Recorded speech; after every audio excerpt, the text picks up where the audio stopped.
जय श्री गणेश। नमस्कार। मैं आचार्य संजय द्विवेदी। मेरे समस्त प्रबुद्ध दर्शकों का मेरे चैनल पर हार्दिक स्वागत है। प्रिय दर्शकों, आज मैं तुला राशि का फरवरी माह का मासिक राशिफल लेकर आपके सम्मुख उपस्थित हूं। फरवरी माह में जो ग्रहों की स्थितियां तथा जो ग्रहों के परिवर्तन हैं वो इस माह में आपको किस प्रकार का लाभ देने जा रहे हैं, किन किन भावों की प्रबलता प्राप्त होगी इस माह में, आपके स्वास्थ्य के परिप्रेक्ष्य में, ज्ञान शिक्षा के परिप्रेक्ष्य में कैसा रहने वाला है, कार्य क्षेत्र में कितनी प्रगति होगी, धन का कितना लाभ मिलेगा, भाग्य का कितना साथ मिलेगा, इसी प्रकार से वैवाहिक तथा संतान सुख कितना प्राप्त होगा, इसी प्रकार से यदि कहीं पर कोई समस्या तो उसका क्या निराकरण है, संपूर्ण विश्लेषण मैं पूर्ण तरीके के साथ करने जा रहा हूं। प्रिय दर्शकों, इस राशिफल को आप अपने लग्न तथा राशि दोनों के अनुसार देख सकते हैं। तुला राशि के लिए यदि हम अवलोकन करें तो आपके चतुर्थ भाव में सूर्य और बुध का संयोग बना हुआ होगा। आपके पंचम भाव में शनिदेव होंगे। षष्ठम भाव में लग्नेश शुक्राचार्य का राहु के साथ गोचर चल रहा होगा। शुक्राचार्य अपनी उच्च राशि में होंगे। इसी प्रकार से आपके अष्टम भाव में गुरुदेव बृहस्पति होंगे। आपके नवम भाव में मंगल का गोचर चल रहा होगा तथा द्वादश भाव में केतु का गोचर चल रहा होगा। इस माह में पहला परिवर्तन गुरुदेव बृहस्पति का है, जब गुरुदेव बृहस्पति 4 फरवरी को मार्गी हो जाएंगे। 11 फरवरी को बुध अपनी राशि का परिवर्तन करके पंचम भाव में जाएंगे, जहां पर शनि के साथ इनका योग बनेगा। 12 फरवरी को सूर्यदेव भी पंचम भाव में प्रवेश कर जाएंगे। इसी प्रकार से 24 फरवरी को मंगल वक्री से मार्गी हो जाएंगे तथा 27 फरवरी को बुध का पुनः परिवर्तन होगा, जब ये आपके षष्ठम भाव में प्रवेश करेंगे। इस माह में जो ग्रहों की स्थितियां बन रही वो अत्यंत विशेष है। यहाँ पर कुछ बड़े राजयोग भी बन रहे हैं जिनका संपूर्ण लाभ आपको प्राप्त होने वाला है।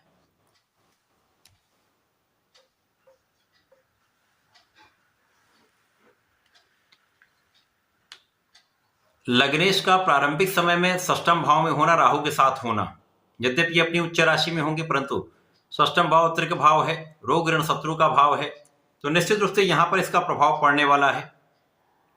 कहीं ना कहीं कुछ मौसम के रोगों की संभावना होती है, बिना कारण कुछ विवादों की संभावना होती है, परंतु इस समय में आपकी स्थिति बलवान रहेगी। शत्रुओं का पराभव भी होगा तथा किसी भी प्रकार की कानूनी समस्याओं में आपका पक्ष बलवान रहेगा, आप विजयी रहेंगे। इसके साथ ही साथ जो जातक विदेश में रहकर कार्य कर रहे हैं, विदेश सेवा में हैं, विदेश से संबंधित होकर किसी व्यापार में है, किसी प्रोफेशन में है, तो एक अच्छा लाभ यहाँ पर आपको प्राप्त होगा। विदेश यात्राएं आपके लिए अच्छी रहने वाली हैं। इसी प्रकार से इस समय में आपका कार्य क्षेत्र बहुत अच्छा रहने वाला है। कार्य क्षेत्र में किसी भी प्रकार की कोई कठिनाई का योग नहीं है। पूरे समय में प्रारंभिक समय से ही सूर्य और बुध का प्रभाव रहेगा, जिससे लोगों का सहयोग मिलेगा। उच्चाधिकारियों के साथ एक अच्छा कोऑर्डिनेशन रहेगा, तो कार्य क्षेत्र में आपको सफलता मिलेगी। इसी प्रकार से आपके बुद्धि का बल बहुत अच्छा रहेगा। ज्ञान, धैर्य तथा नेतृत्व का गुण आपको यहाँ पर विशेष बना रहा है, जिसके कारण आप सफल होंगे। सफलता प्राप्ति से धन का विशेष लाभ होता है, धन प्राप्ति के अवसर मिलते हैं, लाभ में वृद्धि होती है। अब यहाँ पर आपके कार्य क्षेत्र में विशिष्टता इसलिए भी आ रही क्योंकि इस माह में आपका ज्ञान बहुत अच्छा रहने वाला है। ज्ञान के भाव में विस्तार हो रहा है।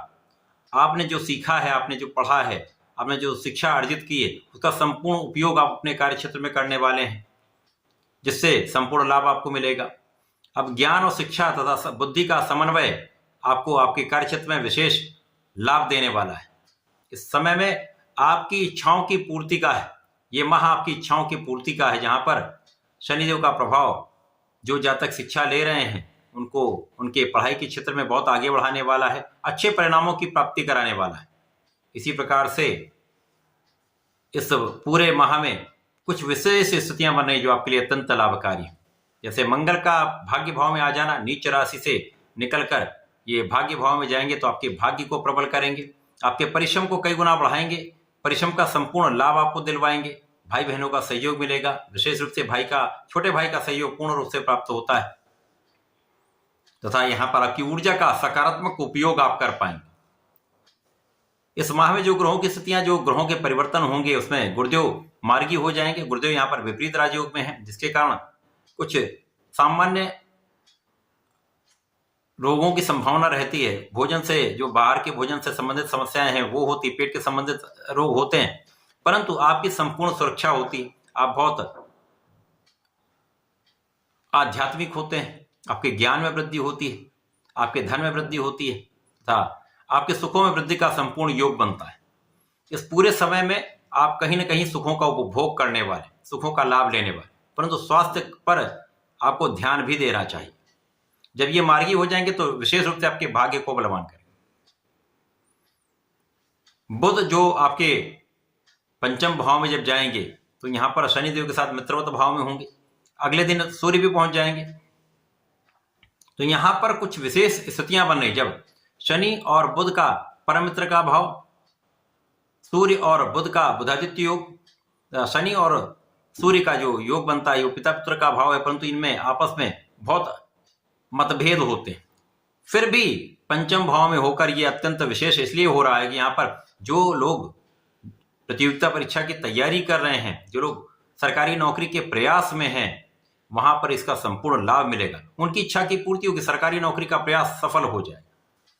जो लोग प्रशासनिक सेवाओं में लगे हुए हैं अथवा सरकारी सेवाओं में हैं, उनके लिए लाभ के कई अवसर प्राप्त होंगे। धन वृद्धि होगी क्योंकि यहाँ पर अच्छा इंक्रीमेंट हो सकता है, प्रमोशन हो सकता है, आपके कार्य क्षेत्र में विस्तार हो सकता है, आपके अधिकार क्षेत्र में विस्तार हो सकता है। तो ये एक अच्छा भाव यहाँ पर बन रहा है। इसी प्रकार से इस पूरे माह में धन का बड़ा लाभ आप लेने वाले हैं, क्योंकि यहाँ पर धन पर कई बड़े ग्रहों का प्रभाव है, जिससे आपके धन वृद्धि निश्चित है। इसके साथ ही साथ यहाँ पर हम देखें तो जब मंगल मार्गी हो जाएंगे तो मंगल इस भाव को प्रबल करेंगे, आपके परिश्रम को बढ़ाएंगे, सहयोग बढ़ेगा, अच्छे मित्रों का साथ मिलेगा तथा सुखों का संपूर्ण उपभोग आप कर पाएंगे। इस समय में आपके भूमि भवन वाहन का योग बनता है। इस समय में आपके भूमि भवन वाहन का संपूर्ण लाभ आपको प्राप्त होगा, पिता का सहयोग प्राप्त होगा, माता पिता के सुखों में भी वृद्धि का योग बन रहा है। इस समय में जो लोग राजनीति से संबंध रखते हैं उनके लिए भी विशेष समय है, जब लोगों के बीच में आप विशेष रूप से प्रभावी रहने वाले, एक बड़ा नाम आप करने वाले, जिससे आपके राजनीति के क्षेत्र में विस्तार होगा, आपको एक अच्छा पद मिल सकता है।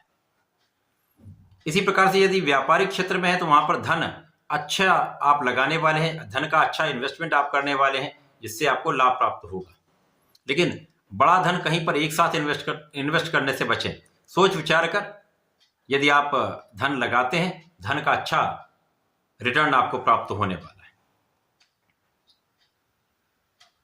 अब इसके पश्चात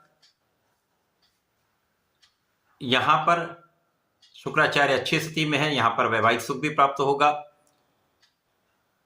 यात्राओं से भी लाभ होगा, परंतु किसी प्रकार के विवाद से आप बचें।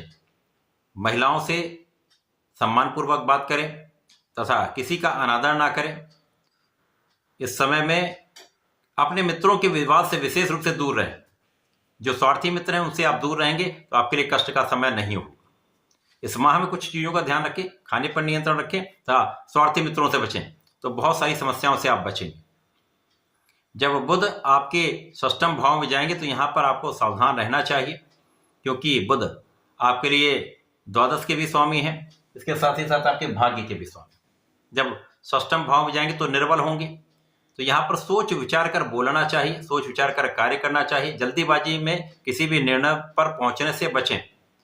इसी प्रकार से कुछ चर्म रोग से संबंधित समस्याएं हो सकती हैं, स्किन डिसऑर्डर्स की समस्या होती है, अथवा एलर्जी की कुछ समस्याएं होती हैं, बालों से संबंधित समस्याएं हो सकती हैं, तो यहाँ पर आपको ध्यान देना होगा।